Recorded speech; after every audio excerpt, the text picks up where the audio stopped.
Welcome back. Sorry, Daniel, you were about to interject with Ronald. He was saying something about his challenges. Yes, he was talking about, I know a program that you can speak to a microphone and it will write to you on a computer. Have you tried that program, Mr. Ronald? Yes, that's I'm somewhat familiar with that. That's Dragon, but it's such a tedious thing for it to get to recognize your voice. So I opt to use software called Zoom Text, which reads to you and it enlarges the print as well. Oh. So it allowed me to type and read at the same time. Very good. Yes.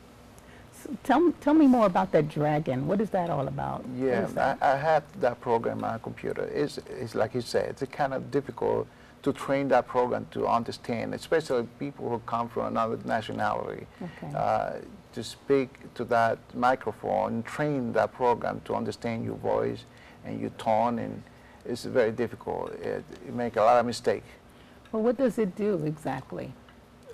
You will speak to a microphone, okay, and you open up whatever program, your Excel or word processing. It's on the computer. On the computer, and it will type for you. Yeah, you can order it to print. It will print.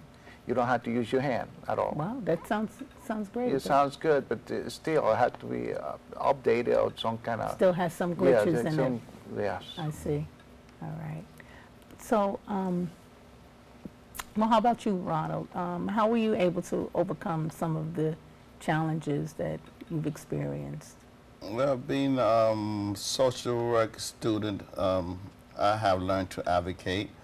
Particularly because I have a disability, I have to advocate for myself many times. So right. Once I realized that there was no particular facility designated for me, I went to the disability office at Bronx Community College, as well as Lehman College, and they made the necessary accommodations, and I can safely say now that most of the computer labs, both at Bronx Community College and here at Lehman, has been updated and is equipped to deal with students with vision impairments. So I'm quite satisfied with the rate that the community system has taken on to providing services for the people with disabilities. All right. So would you say that it's better now than it was when you first started? Well, first time I actually started in 1985. And okay.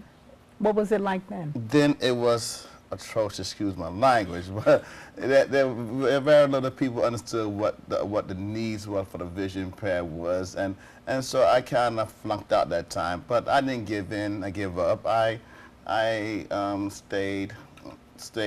persevered and came back in again in 2000, and since that time I've noticed that much of the community colleges and CUNY colleges have made extreme measures in trying to accommodate people with disabilities from all types of disabilities. You know, I worked with the Disability Service at Bronx Community College, and I had the pleasure of working with many of the students that have come from there, moved on to Lehman, and gone on to Hunter. And I can safely say that the services that have been provided then and now had made a great leap in bounds. Okay. So what advice would you give to someone who would like to further their education? What advice would you give? I would first tell them, don't take no for an answer. Don't say that I cannot, it cannot be done, because where there's a will, there's a way. And everybody's going to find some obstacles, whether they have a disability or not, in trying to reach their goals. And if they want it, they desire it, they have to stay with it and believe that it can happen. And the CUNY system is a good place to start. I see. Okay. How about you, Daniel? What do you have to say about that? People with disability have to take advantage of what they're offering now. Okay. There's a lot of programs there to help. For example, VESIT, SICK, those programs help people and accommodate you need. They give you the opportunity to grow, and they have counselors and all kinds of people that can guide you and help you to achieve your goal. Yeah, there's programs such as the State Commission for the Blind, the Jewish Guild for the Yes. Blind. Even independent living have had some effects in people and helping people get into the higher education field as a student as well as employment. And I do believe that in the future, with the economic crisis, it's time for we have to stay focused because it's not going to budget cutting here, budget cutting there. We That's got to correct. show them that we're out here and that we plan to stay out here and we're going to be a part of this and increase the community's awareness of us and what we need and that we are taxpaying people or want to be taxpaying people. I see. Okay. So, so you mentioned the Commission for the Blind and Visually Handicapped. How would someone get that information? Well, I once sat around for over a year not knowing which way to go, what to do with myself until I happened to see a commercial on TV. But now you don't have to wait around on TV to look for something. You can go to if you're familiar with the internet and search for CVBH. As a state organization and used to have a branch in Harlem and it has a branch in Lower Manhattan, Twin Exchange Place in Manhattan.